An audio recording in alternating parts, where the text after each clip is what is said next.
Hello everyone. ఇదైతే నా evening routine vlog. Weather అయితే చాలా బాగుంది. ఇంటి ముందల అయితే ఇలాగ 2 పెద్ద వేప చెట్లయితే ఉంటాయి. ఇంక ఈ పచ్చదనం చూస్తా ఉండొచ్చు. ఆకాశం చూడాలంటే ఇంక మేము ఎంత పైకి ఎత్తినా గూడా తలని మాకైతే సరిగ్గా కనపడదు. ఓకే. ఎలానో చెట్లైనా అయితే ఉన్నాయి. ఇంకా ఇక్కడైతే కసువైతే చిమ్ముతున్నాను. మా ఇంట్లో కసువుని రోజుకొక 10 సార్లు చిమ్మినా పడుతూనే ఉంటుంది. ఇంక చిన్న పిల్లలున్న ఇంట్లో ఇదైతే మామూలే కదా! ఇంక కసువైతే చిమ్ముకుంటున్నాను. ఇంకా తర్వాత అయితే ఈ అంట్లన్నీ అయితే తోమేశాను. మా వాళ్ళు మంచినీళ్ళయినా ఆ గ్లాస్‌నయితే సింక్‌లో వేసేస్తారు. అలా ఉంటది. ఎన్ని సార్లు తోమినా కసువులు, అంట్లు మాత్రం ఎప్పుడూ ఉంటాయి. ఇంకిక్కడైతే ఈవినింగ్ అయితే రేపటికి దోసకైతే నానబెట్టేశాను పొద్దున్నే. ఇప్పుడైతే మిక్సీ పడుతున్నాను.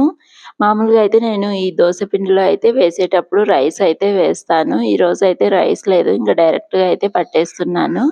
మనం ఈ రైస్ వేయడం వల్ల ఏందంటే మనకు కొంచెం దోసలైతే రెడ్‌గా వచ్చి కొంచెం టేస్టీగా అయితే ఉంటాయి కదా! మొత్తానికైతే దోస పిండయితే పట్టేశాను. పట్టేసి ఇంకా మొత్తం అయితే ఓ పక్కకనేసి దాని మీద మూత పెట్టి అయితే ఒక చోట అయితే పెట్టేశాను. ఇంకా 2 మాత్రం అంట్లెందుకనేసి వాటిని కూడా అయితే తోమేస్తున్నాను. లేకపోతే మళ్ళీ నాకదొక పెద్ద పనిలాగా ఉంటుంది. ఇంక మా బుడ్డోళ్ళిద్దరికైతే తినడానికి ఏమన్నా కావాలన్నారు. ఇంకా అందుకే ఇంట్లో ఉన్న పాప్‌కార్న్ అయితే తీసేసి ఆ ప్యాకెట్‌నయితే వేస్తున్నాను. దాని మీద మొత్తం ఇన్‌స్ట్రక్షన్స్ అయితే రాసుంటాయి కదా! 3 మినిట్స్‌లో అయితే రెడీ అయితదనుంది.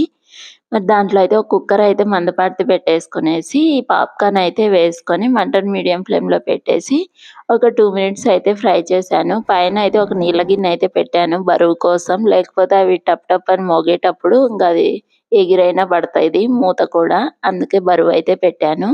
ఇంకా తర్వాత పాప్‌కార్న్ ఏసేసి మా బుడ్డోళ్ళిద్దరికీ అయితే ఇచ్చేశాను. మా సహస్ర అయితే టీవీ చూస్తా తింటా ఉంది.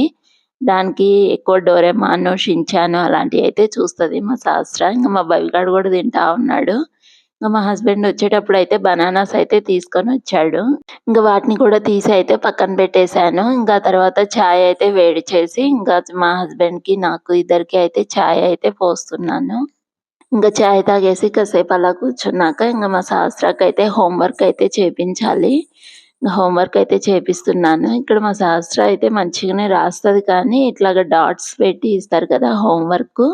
దానికి 6 లెటర్ ఒక్కటి రాయడానికి కొంచెం కష్టంగా ఉంది. దాన్ని అంతా వంకర వంకర్లు తిప్పుతుంది.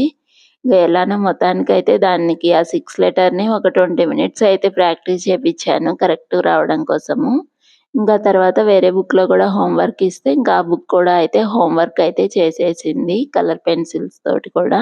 మా సహస్రాకి టీవీ కన్నా హోమ్ వర్క్ మీదే ఇంట్రెస్ట్ ఎక్కువుంటది. ఆ విషయంలో అయితే నేను హ్యాపీ. ఇంకా ఈరోజు డిన్నర్‌లోకి అయితే బగారా రైస్, చికెన్ కర్రీ అయితే ప్రిపేర్ చేశాను.